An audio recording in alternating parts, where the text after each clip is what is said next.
Peter Warlow and I'm the Chief Executive at Glebe House. Glebe House is a charity that's been in operation now for about 30 years. It provides services for both adults and children with learning disabilities.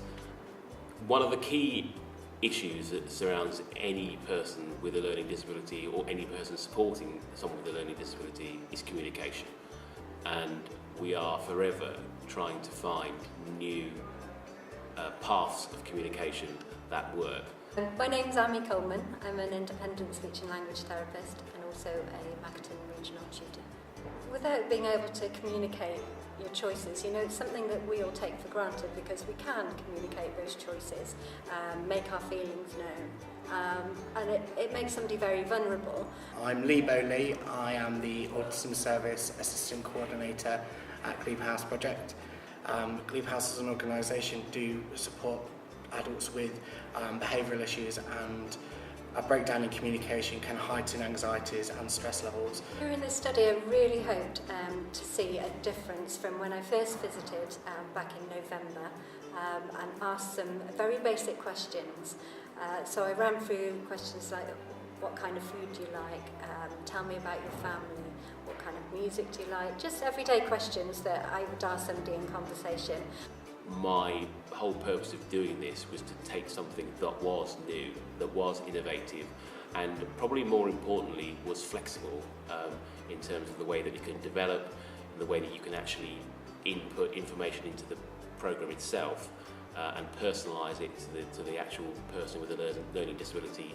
Tailor-making it to the individual rather than it being just a generic programme.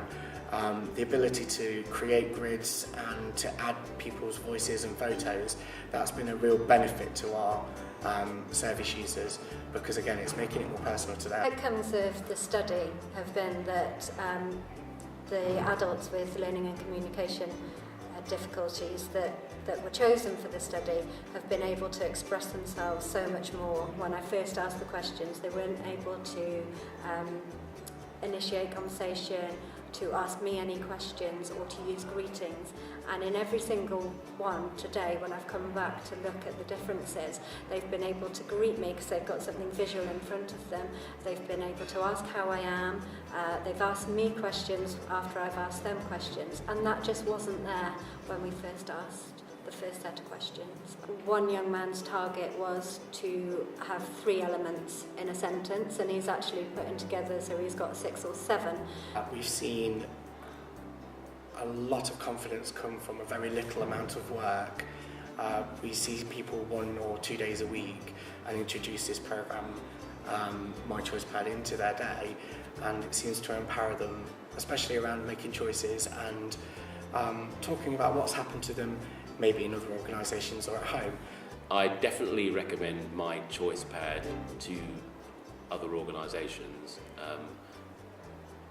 I think that they would be surprised by the level of communication and the level of expression of opinion that certain people are able to express by using this particular tool.